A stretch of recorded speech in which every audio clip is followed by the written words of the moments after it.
Podemos empezar. Tengo dos Gran mensajes comienzo. de que era mejor si follar o coger. ¿Quieres que empecemos por ahí, María? Bueno, si tú quieres. Nosotras veníamos con algo más profundo, pero... Muy bien. Hoy estoy que la peto, ¿eh? La peto. Bueno, no, pongámonos serias porque tenemos muy poquito tiempo y es un honor estar aquí con María y con Tamara. Solamente voy a hacer una pequeñísima anotación. Ixtepec, la ciudad que parla. Para quien no lo sepa, Ixtepec es un pueblo imaginario por Elena Garro, así que me congratulo de que Elena Garro esté aquí girando entre nosotras, porque siempre está bien que México... colonice lo colonizado, ¿no? Pero nos vamos a ir más abajo, vamos a irnos al sur, porque de ahí son mis dos compañeras de mesa de Argentina y de Uruguay, y yo siempre creo que estamos más conectadas gracias al lenguaje y eso me hace sentir como que vivimos en el mismo lugar, aunque no sea Ixtepec. Pero les voy a decir la gran coincidencia que tenemos. Tamara y yo nos comunicamos, claro, para ver cómo íbamos a hacer la mesa, quién iba a hablar primero, de qué íbamos a hablar, etcétera. Y lo curioso es que las dos empezamos la pregunta inicial con el epígrafe de María que puso en su libro, que dice: voy a crear lo que me sucedió, que es una cita de Clarice Lispector, que ya te han preguntado mucho, pero nos parecía fenomenal empezar con el verbo crear, lo que ha sucedido y cómo es que tú has sucedido, María, y cómo es que te has creado y cómo es que has escrito estos libros. Empezamos fuerte. Bueno, la última parte de la pregunta la dejo porque es muy difícil, pero el epígrafe sí me interesa retomarlo. Es una frase extraordinaria porque tiene, y además uno tiene que pensarla para darse cuenta lo que dice, porque la primera parte, voy a crear, va acompañada de lo que me sucedió, entonces hace como una especie de divorcio entre la supuesta realidad de lo que se vivió, es decir, la memoria personal. No dice voy a contar o voy a relatar lo que me sucedió, sino voy a crear, que se puede leer también como voy a inventar lo que me sucedió. Entonces eso me parece como una manera muy sutil de desbaratar la idea, sobre todo en los libros que ahora se llaman de autoficción, la idea de que se está relatando la propia vida o la propia memoria, porque la memoria también es una ficción y eso además está dentro del libro, o sea, lo que supuestamente la narradora recuerda no es lo que recuerdan otros personajes del libro, hay una discrepancia permanente entre las versiones del pasado. Así que bueno, ese epígrafe me parece sensacional.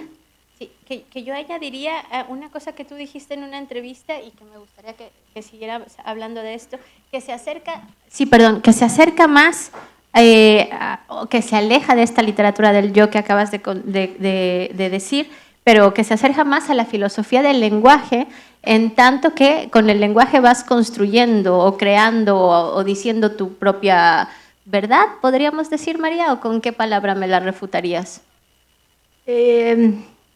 Sí, verdad no me gusta mucho, porque no sé quién fue que dijo que la verdad es la peor de las mentiras. O sea, hay que tener cuidado con eso, pero sí diría,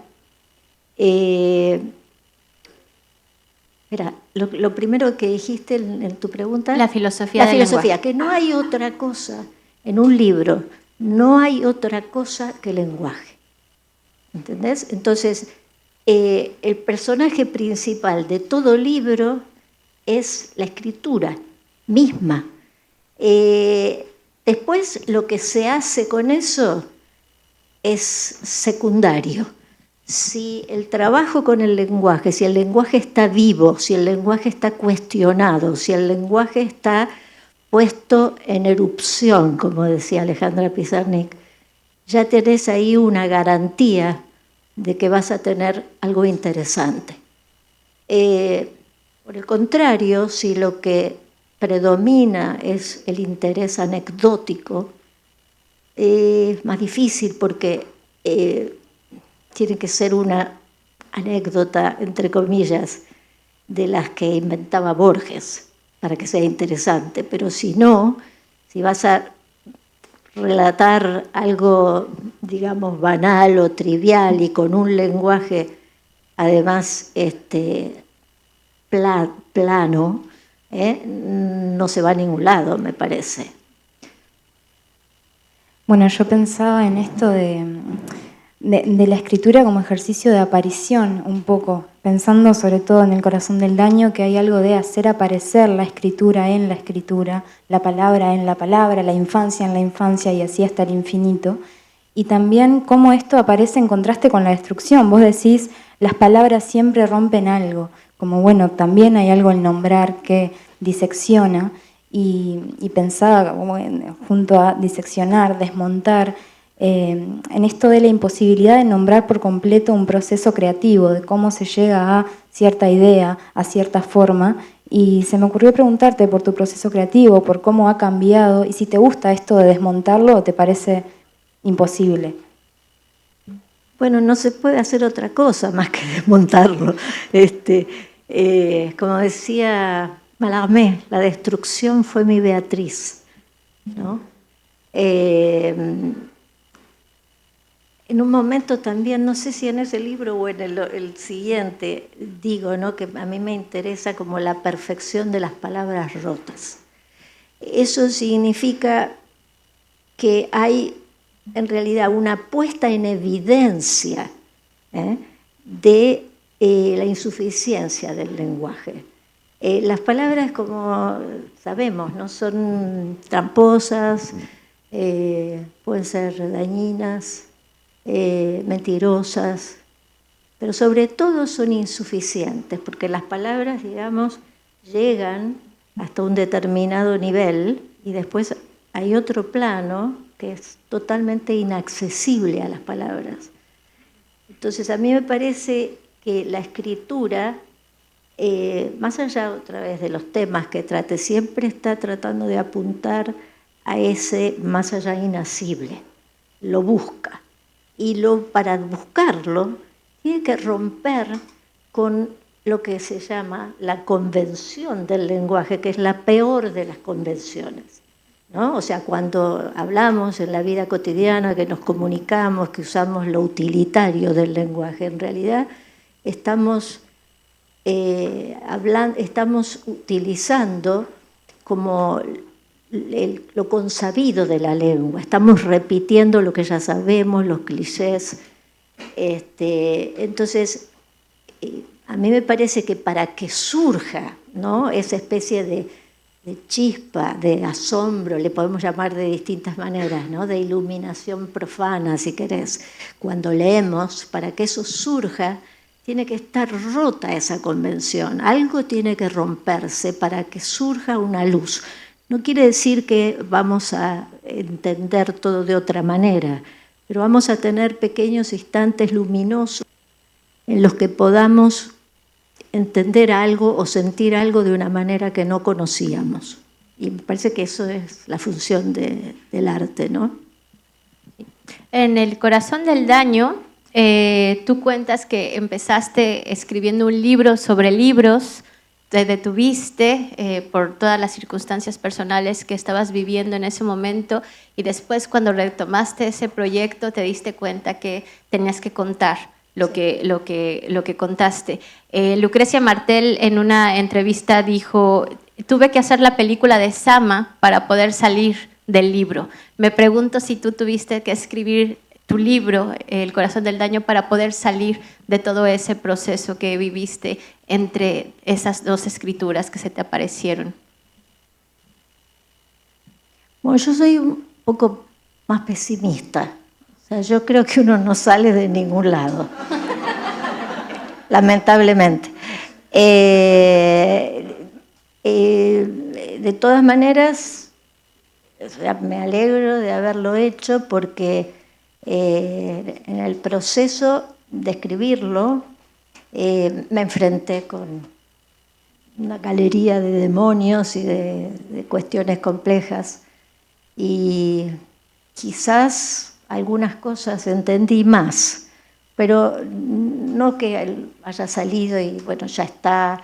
Es como cuando te preguntan si los libros tienen una función terapéutica, no, ninguna. Pienso en esto de, vamos a tachar esa pregunta que la teníamos ahí para el final y ahora vamos a hacer. No, me quedé pensando en esto de la ruptura y que te he escuchado decir varias veces algo, bueno, cuando me empecé a leer El corazón del daño, de repente me sorprendía con encontrarme algo muy parecido o encontrarme con un poema y de repente una reflexión como súper dirigida hacia la escritura, desde la escritura y de repente la infancia. Entonces hay algo como del género híbrido y de la hibridez entre géneros que yo creo que te interesa particularmente, pero me gustaría que nos cuentes. Bueno, ahí también para contestar con franqueza. Yo no sé si eso del género híbrido es algo que busco o si es algo que hago porque no sé hacer otra cosa. A mí me parece que, o sea, después obviamente teorizo, ¿no? Entonces digo, bueno, los géneros son un invento de las librerías, de las editoriales, del mercado. Y como dije antes, como pienso que la escritura o vale o no vale, y que la buena escritura está en cualquier lado, o no está en ningún lado, pero digamos que puede aparecer la poesía, ¿no? Porque entendiendo la poesía no como el verso y la rima y todo eso, sino la poesía como conciencia mayúscula de la relación mundo-palabra, ¿no? Entonces, la poesía aparece en los mejores textos que hemos leído, en la prosa, en los ensayos, en la poesía misma. Entonces no me importa como qué nombre tiene lo que hago, si es una novela, si, no lo decidís vos, eso te lo dicen, bueno, esto lo ponemos como novela, pues hay algunas cosas que no saben cómo ponerlas, bueno, y está bien.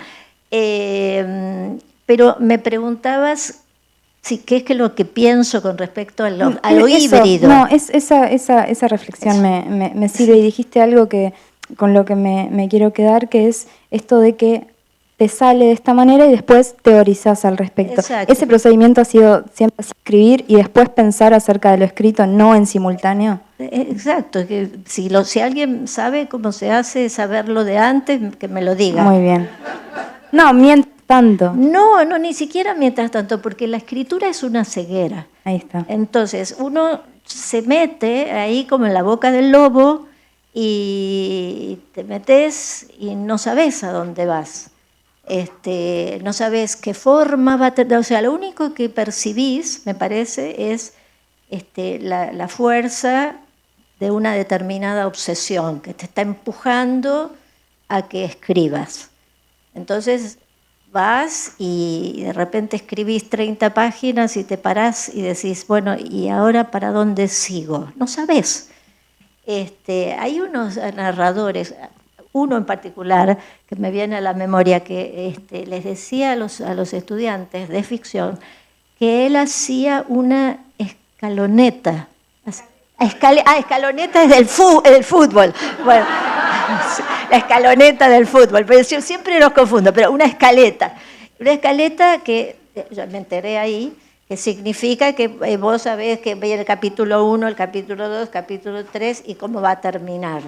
Bueno, en la mesa anterior alguien decía, ¿no?, que no tenía idea, creo que era Rodríguez Rosa, ¿no?, que dice, no tengo idea cómo va a terminar la novela, lo voy encontrando a medida que lo escribo. Eso sería, ¿no? Para seguir en la conversación sobre cómo concibes la poesía, también te escuché decir algo que a mí me interpela mucho y que necesito que nos lo cuentes así como con mucho detalle para después robarte las palabras y yo usarlas. Dijiste, la poesía es la construcción de la infancia, un juego muy serio, pero juego al fin. Los libros son territorios liberados. Ay, por favor, ayúdanos a... A ver. Primero la poesía como infancia y luego los libros como territorios liberados. ¿Sabes que no me acuerdo haber dicho eso? Pero es muy lindo, es muy lindo. A ver, lo que yo digo es que la infancia es un territorio muy especial, ¿no? Los niños tienen esa capacidad que después al domesticarse, los domesticamos, la sociedad los domestica, ¿no? Los obliga, digamos, a integrarse en la convención, en las buenas reglas, la buena conducta, etc. Pero mientras son niños, habitan ese territorio que es maravilloso, que es el territorio de la imaginación. Entonces se pueden meter abajo de una mesa y con dos maderitas, se imaginan, no sé, una batalla naval, lo que fuera. Lo que yo digo es que el arte, me parece, es como una continuación de esa infancia por otros medios y es una especie de el lugar que les queda a los adultos. Es como si dijera, bueno, es un juego para adultos, un juego peligroso, un juego difícil, con riesgos, con desafíos, pero juego al fin, porque en el arte, y cuando digo arte incluyo obviamente, ¿no? la literatura, sí, hay como, casi como una especie de mundo autónomo donde la autora o el autor es como, no sé, como soberano o soberana de lo que está creando, está jugando, ¿no? Entonces a mí eso me parece como algo que hay que rescatar. Y además que acá habría que agregarlo, igual que el juego no sirve para nada, ¿no? No sé para qué sirve jugar. Para nada, ahí en ese sentido también es un territorio liberado, porque no tiene funcionalidad. La escritura no se debe a nada. Entonces, eso es como una garantía, sobre todo en el mundo en el que vivimos, ¿no? Que, bueno, no me quiero meter por ese lado porque ahí sí que no terminamos más, pero digamos que hay como un lugar de resistencia que no es una resistencia por definición en contrario, sino es una resistencia desde el lenguaje mismo, ¿no? Es como si, cuando yo hablaba de la insuficiencia del lenguaje antes, ¿no? Cuando decimos que hay una discrepancia entre el mundo y la palabra, que no hay una unión perfecta, que eso se está desarmando todo el tiempo, ahí estamos también garantizando u oponiéndonos a todos los lenguajes autoritarios, porque los lenguajes autoritarios buscan cerrar el significado, buscan clausurarlo, buscan que no haya espacio, y la poesía, la escritura, trabaja en otro lugar, trabaja en el lugar de la duda, del matiz, de, no sé, cómo decir, bueno, tengo derecho a dudar, tengo derecho a contradecirme a mí misma, tengo derecho a equivocarme, pero ese es mi territorio. Y desde ahí, a ver, como es una oposición, es un antídoto contra el autoritarismo, la escritura. Pienso en esto que yo tenía anotado acá, de los poemas son centros adentro de un centro, es un poco esto de empujar desde ese lugar hacia el lenguaje, también micrografías del deseo, interioridades profundas que funcionan como defensas, y me parecía muy hermoso esta reflexión que en algún punto en El corazón del daño se vuelve como, bueno, sobre la literatura, pero siempre volviendo al lenguaje poético y a los poemas. Y pienso que vos empezaste a publicar poesía y después fue como, bueno, esto de la narrativa, pero te quería preguntar por esos primeros poemas, pero esos primeros acercamientos a la escritura. Hay algo ahí que te leía en una entrevista de, bueno, yo empecé a escribir porque si no me tenía que matar. Y como esto de la poesía viniendo también como no a salvar nada, pero sí esto de la herramienta, de narrar, de volver al centro. Y quería como acercarme a esos, cuando nos invitaron a esta conversación, era estoy haciendo cosas malas con el micrófono, dos autoras de generaciones más jóvenes, aunque hablar de generaciones puede ser un poco extraño, a entrevistar a alguien con más trayectoria. Y claro, yo lo que estuve leyendo más activamente son tus últimos libros, pero pensaba en ese primer libro de poesía y en que me gustaría que vos comentaras sobre, no sé si sobre el proceso, pero sí sobre algo de ese comienzo que está ahí abrazado al poema. Bueno, mira, a mí me parece que yo nunca he dejado de escribir poesía. Lo demás son como juego, entonces puedo pasar de la batalla naval a otro juego diferente, pero estoy siempre como en el mismo lugar. Y me parece que eso se ve. Parece que se ve en los ensayos, por ejemplo, que se... Sí, que yo decía, acá hay un poema. No, que sí, que está, ese es el punto, como decía el otro día, escuché a alguien que le preguntaba a otro escritor, ¿cuál es su punto de enunciación? Le digo, el punto de enunciación mío, ¿qué es eso? Es el poema, es la lengua, el lenguaje. Ahora, yendo a la otra parte de tu pregunta, eso que dijiste que si no escribía me iba a matar, lo quiero... Era más o menos esa la idea. No. Pero como la idea Sí. de salvaguarda, ¿no? Sí, claro. Bueno, es que lo que quiero agregar es que cuando yo empecé a escribir estaba convencida que había empezado tarde a escribir. Tarde porque en general, no sé acá en España, pero en general la gente, o por lo menos en Argentina, empieza a publicar a los 20 años. 20, a los 30 ya tiene 2 libros por lo menos. Y yo publiqué mi primer libro a los 35.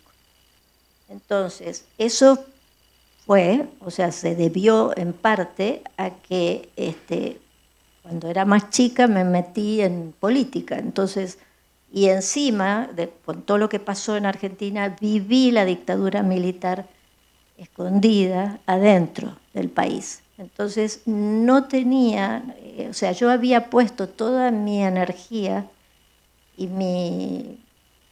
además que eso lo conservo, y este es un punto muy interesante, cómo veo la política y la poesía, ¿no? Entonces yo había puesto toda mi energía en la lucha política y eso fracasó mal. Muy mal, porque fracasó también, no solamente porque nos reprimieron y hubo 30.000 desaparecidos y todo eso, sino porque también pasaron cosas del lado nuestro que son muy dolorosas.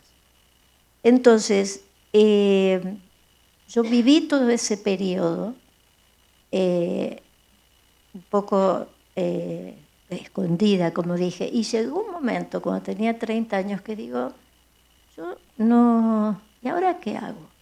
Porque le he dedicado toda esta fuerza, estamos hablando de 10 años, entre los 20 y los 30, que es muchísimo. Una época con uno todavía tiene, es como pura, es una explosión pura de energía. Cuando pasó, llegué a los 30 años, digo, me quedé sin nada, ¿qué hago? Entonces la escritura apareció ahí. Alguien me dijo, no, pero vos te gustaba escribir, ¿no? Y me instó a que buscara, no sé, cómo ponerme a escribir. Y claro, como había estado mucho tiempo a la espera, cuando eso empezó, salió con una fuerza que todavía tengo. No, en serio, es como una especie de, como si se hubiera abierto un dique. Se sale ¡bum! Entonces no me paraba nadie, ¿no? Porque lo tenía como muy reprimido yo misma adentro. Bueno, algo de esto aparece en el corazón del daño, sobre todo la trayectoria política, el dolor, el duelo, y también pensaba en esto que vos decías en esta misma entrevista, bueno, la cercanía de la escritura, y me interesaba saber esto, este proceso y ese momento de decir, acá empieza algo, como esa noción que me parece como importantísima pensando en tu trayectoria, de decir, acá hay un comienzo, que es como una obsesión que alguien puede tener. Sí, pero a ver, la idea de comienzo, perdón, es medio falsa, porque en realidad todo, como decía antes también, creo que Rodrigo, todo empieza antes. ¿No? En la mesa anterior. Tampoco sería la escritora que soy hoy si no hubiera pasado por esos 10 años sin escritura, ¿no? O sea, todo eso está. Es como todo lo que hice, hasta lo que no me gustó hacer, ¿no? Yo me voy a quedar un poquito ahí y yo creo que esta es una de las ventajas que tenemos al tener el micrófono en la mano, porque me interesa mucho como mexicana, con un proceso también político que nos ha tocado vivir en muchos sentidos, desaparecidos, la fuerza política mental que tenemos respecto al país, en cómo lidiar con todo ello y en cómo lidiar con esta otra parte de resistencia con el lenguaje, querer recuperar un poco de autonomía sobre nosotras mismas, como estamos viviendo este momento y no va a volver a pasar. ¿Cómo lograste eso, María? O sea, yo te lo pregunto porque yo de pronto pienso, ¿qué tan egoísta soy si estoy pensando solamente en mi historia mientras en México están pasando todas estas cosas y tenemos estos hombres autoritarios disque dominando el mundo? No me niego a creer que lo están dominando. ¿Cómo de pronto llegaste a que esa fuerza de la que estás hablando te habitara de tal forma que pudieras estar dentro, como tú decías hace rato, no salirte pero poder seguir escribiendo sin lo que yo diría muy a la mexicana, esa culpa de decir, voy a ejercer más como ciudadana, como escritora? No, pero es que me parece, Brenda, que no son contradictorias las dos cosas. O sea, lo que yo pienso es que muchas veces, o cuando la escritura, la literatura, la poesía, no importa, ha querido transmitir un mensaje, por más ¿cómo se llama? Pro, no, como progresista, por más progresista que sea, ahí va mal la cosa, porque en general se nota que esa es la... Y muchas veces el lenguaje en que está transmitido ese mensaje no vale nada. Entonces es como mínimo es una pérdida de tiempo. Ahora, la cuestión del compromiso con la realidad, no es que si vas a escribir entonces no te vas a comprometer, no. Pero quiero decir, si estás escribiendo y pasa algo, te vas a ir a movilizar, vas a ir a la marcha, vas a ir o sea, no sé, vas a hacer algo de acción, pero no con las palabras. ¿Se entiende lo que digo? O sea, la escritura también hay una resistencia ahí, pero es de otra naturaleza, es digamos que es a más largo plazo. Y que además pero nosotras como escritoras y como escritoras mujeres también, tenemos que dar una pelea adentro de la literatura, porque también adentro de la literatura hay mucha confusión, como dirían en Argentina, se hace pasar mucho gato por liebre, ¿no? Entonces, y hay cosas que se venden mucho y que no tienen mucho valor. Entonces, esa es la pelea adentro de la literatura y esa pelea se da con la escritura. Y la otra se da con la participación, ¿no? O sea, si tienes que ir a protestar porque hay algo que, no sé, en este momento yo estoy afuera de Argentina, pero si estuviera ahí, probablemente hubiera participado de muchas de las marchas que hubo. Sí, yo sí, lo entiendo y lo comparto, pero me gustaría como rascarte un poquito más, María, porque justamente has llegado a uno de los puntos que me interesan, ¿no? O sea, como latinoamericanas, no sé cómo lo vivan mis compañeras fuera de España, pero como escritora latinoamericana, tú lo sabrás ahora que estás viviendo en Berlín. Tenemos que luchar con la etiqueta de que somos escritoras mujeres, luego escritoras latinoamericanas, luego que tenemos que tener una literatura comprometida políticamente, que tenemos que hablar de lo que pasa en nuestros países, es decir, que tenemos que estar Los luchando temas, todo el temidos tiempo, sí, temas. con los temidos temas y las etiquetas de dónde lo colocan dentro del mercado editorial que has mencionado, ¿no?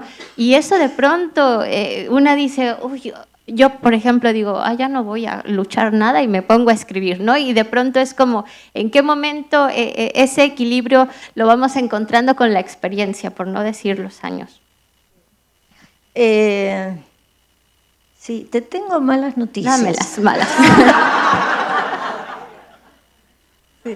Porque esto ya pasaba cuando yo tenía tu edad, ¿entendés? Ya estaba eso, todos los estereotipos, las cosas. Pero yo vivía en Estados Unidos en ese momento y era tremendo porque, y lo he visto ahora, hace meses nomás, en Berlín. Sigue lo mismo, o sea, se les sigue exigiendo no solamente a las mujeres, a los escritores de ambos sexos de América Latina que proyecten, que representen la otredad, con una diferencia para mal, que es que ahora no hay interés en América Latina, hay muy poco interés en este momento, o sea, estamos peor de los peores. Entonces, yo creo, ¿no?, que ahí la respuesta es como, confío en que hay una cosa como de mantenerse, de sostener los principios, cualquiera que sean, dentro de la escritura y no moverse de ahí, porque lo otro es un callejón sin salida. Cuando tú les, digamos, das a los editores lo que los editores quieren, que es volver a vender bien un libro tuyo y mejor si es posible, y además hay temas, como decía recién Tamara, hay temas específicos que se están esperando.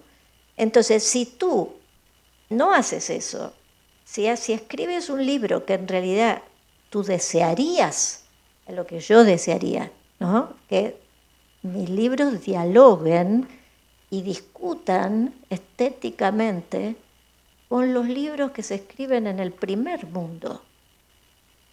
Y lo voy a repetir. Lo que yo desearía es discutir de igual a igual, ¿sí?, no desde el gueto, no desde el permiso de, bueno, sí, les damos un estante, acá están todos los latinoamericanos. La librería, ¿no? La librería, la biblioteca, donde estamos. Entonces, tenemos espacio, tenemos un espacio, y además empiezan como los sub.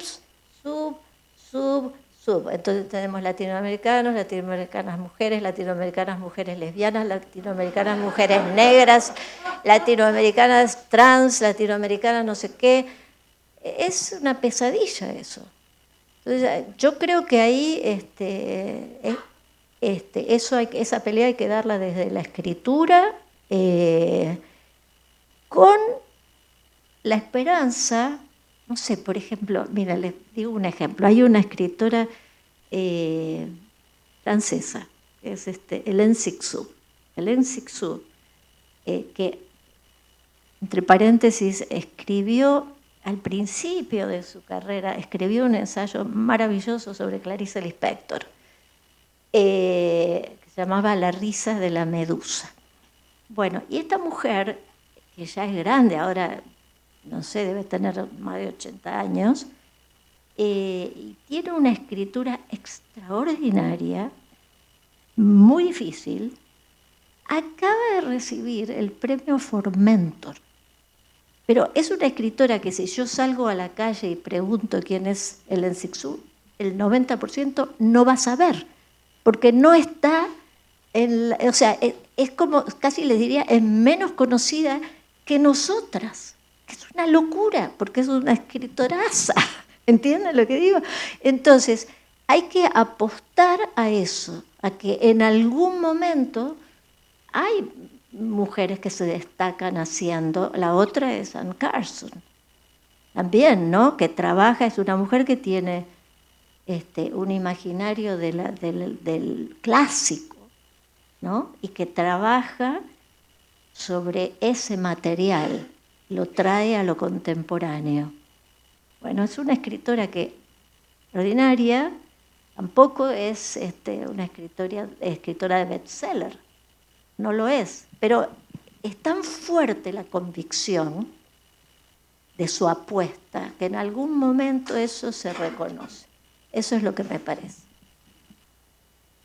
Ahora que nombrás a otras escritoras, pienso en la intertextualidad de tu obra y un poco en estos que antes hablamos de temas, que yo no sé nunca cómo nombrarlos, si son obsesiones o qué, pero son cosas que reaparecen en la obra de los escritores y las escritoras y podemos reconocer, mira, está hablando de nuevo de la infancia o de su madre o de lo que sea.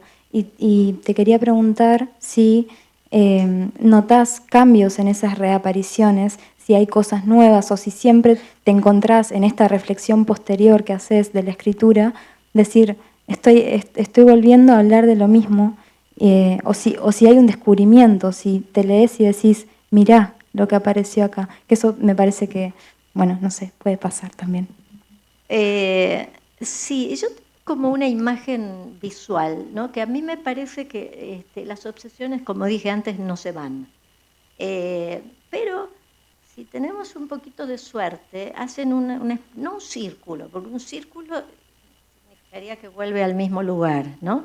Sino una espiral, que o va más arriba, vuelve a pasar por el mismo lugar, pero pasa o más arriba o más abajo.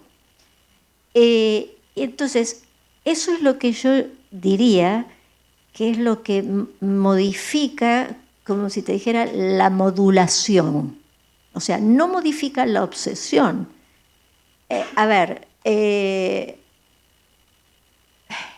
Ustedes se han centrado mucho en el corazón del daño y entiendo por qué. Y yo diría, por ejemplo, que la relación biográfica mía con mi madre es como un eje que me atraviesa y me atravesó siempre y me atravesará hasta que no esté más acá. Eso no se va a ningún lado. Pero obviamente cuando cambio un poquito, empiezan a aparecer como modificaciones en la dicción, en los ritmos, en las imágenes. Entonces, no sé, estoy imaginándome, por ejemplo, ahora pasando por el archivo Dickinson, donde nada que ver con el tema de la madre, pero hay todo un trabajo con la lengua, ¿no? Y también con la cita y la intertextualidad, que también está. O sea, no es que uno no se va a ningún lado. Eso es bueno y malo. Es bueno porque de alguna manera es lo que vos decías al principio, que se reconoce, ¿no? Pero no es que se reconoce por el tema, se reconoce por la escritura. Cuando vos te debe haber pasado, a mí me pasa, ¿no? Que por ejemplo leo a alguien y digo, sin saber de quién es, digo, este texto es de fulano de tal, ¿no? O esto no puede haber sido escrito más que por bla, bla, bla. Eso es muy lindo, es muy bueno. Y lo negativo es que también te pone como un tope. Entonces también tendrás que intentar cruzarlo. Nada más. A día de hoy, aquí estamos, a 17 de junio. ¿Con quién estás dialogando intelectualmente, María? ¿Con quiénes? A ver, ¿en qué Sí, sentido? o sea, como por ejemplo, ¿A qué estoy leyendo? que estás leyendo, pero con quién estás pensando cosas, a quién estás remitiéndote, por ejemplo, con Hélène, Sisux, pero con quién estás pensando hoy en estos días, lo que estás haciendo. Mira, me río sola porque obviamente también la realidad te atraviesa, ¿no? Entonces,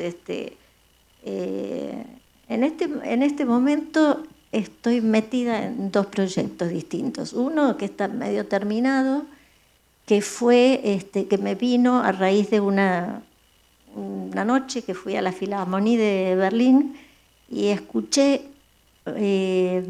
unas 6 piezas para piano de Schoenberg.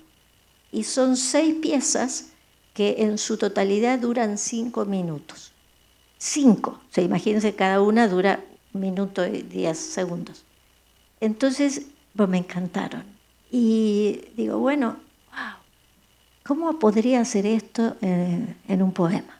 Entonces, de ahí salió, esto se lo digo cortito, ¿no? Pero me pasé como si fueran meses, me leí, porque aparte vivió en Berlín Schoenberg, ¿no? Entonces fui a ver su casa, me leí los diarios de Schoenberg en Berlín, estudié la música. Ese sería como un proyecto. Y después el otro, que me reía sola porque me acordaba, hace poquito la escuché a Anne Carson, que le preguntan, ¿usted qué libro de este año podría recomendar? Y ella contestó textual, yo no leo libros de este año. Los libros que yo leo fueron escritos en el siglo V antes de Cristo. Dice, les podría recomendar a Homero. Entonces, a mí me parece que es eso. El diálogo es, eso sí, te lo puedo decir, no es que sea mi sola fuente, pero sí creo que Carson tiene razón, que está todo atrás, más atrás. Ni siquiera en el siglo pasado, ni en el anterior, está atrás. Los griegos entendieron muchas cosas. ¿Y cómo lo traes tú al presente? ¿Cómo qué? ¿Cómo lo traes tú al presente? ¿Cómo lo traes? ¿Y cómo me llevo con el presente? Muy mal. ¿Cómo le dije? Sí, nada, no, para. ¿Eso es lo que me preguntabas? Pues no, yo te preguntaba un poco cómo estás dialogando con lo que ha pasado, hable como de los clásicos, de los griegos, con todo lo que ya se ha escrito, pero ¿cómo lo traes tú a estos proyectos que estás? ¿Cómo los traes? Sí. Ay, los traes, ¿quién era que decía en la mesa anterior? No sé si eras tú o otra chica que decía uno lo pasa por su Liliana, máquina. que está por ahí. ¿No? Sí. Uno lo pasa por su máquina, todo lo que lees, lo que vivís, lo que te ofende, lo que te enoja, lo que te da rabia, lo que amás, todo entra, todo. Bueno, yo creo que estamos medio en la hora, pero ahora que mencionaste esto de la música, me quedé pensando en la relación de la música con el silencio y la búsqueda del artista hacia el silencio siempre. Y me gustaría que hablara sobre eso porque me parece una belleza. Sí, eso es muy importante. En realidad, y esto desde la perspectiva del poema, porque el poema va más adelante, la meta del poema es el silencio. O sea, lo que desearía uno es, o sea, sale de acá el poema, ¿no? Donde no, hay silencio porque no hay palabra. Vienen las palabras del poema y después viene otro silencio, que supuestamente es un silencio de una calidad mejor. ¿Sí? Está mejorado porque el poema hace como un trabajo como para desembocar en un silencio cargado, como si fuera en un vacío pleno. Entonces, el silencio y la música son como la pareja del año. Silencio, la música es dicen, ¿no? Que es el arte mayor también, ¿no? Y a mí me parece que como deseo también nuestro al escribir sería poder decir lo máximo posible con la menor cantidad de palabras posible. De acercarse, como quería Mallarmé, ¿no?, a una escritura blanca. Sí, estamos a punto de cerrar, pero yo te quiero preguntar, de todas las conversaciones, entrevistas que te hacemos y te leemos y te recordamos, ¿hay algo que nunca te hayamos preguntado y que tú digas, ¿por qué nunca nadie me pregunta sobre este tema? No, en general la gente que entrevista es muy curiosa. Más bien preguntan cosas de más. No de menos. Muy bien. Bueno, vamos a ir cerrando. ¿Quieres Cerramos, decir sí. algo más, Tamara? No, agradecerles a ustedes. María, ¿tú quieres decir algo más? Sí, yo les quiero agradecer a ustedes dos. Me da mucha ternura la situación. Sí, me da mucha ternura y me hubiera gustado, personalmente, que no lo viví yo, ¿no? Por ejemplo, me hubiera gustado estar sentada ahí o ahí y tenerla acá, no sé, a Alejandra Pizarnik, Ay, o a Susana Tenon, o a Sara Gallardo. Sí, para nombrar argentinas, pero sí, pero me hubiera gustado. Pero bueno. Yo creo que Hermoso. cerrar con la palabra ternura está genial, Sí, muy ¿no? bien. Lo vamos a dejar, ni vamos a decir más, ¿no? Solo sí digo, yo sé que María dialoga con antes de hace siglos, pero sí lean a todas las escritoras y escritores que se están vendiendo aquí afuera de Kilómetro América. Muchas gracias. Gracias.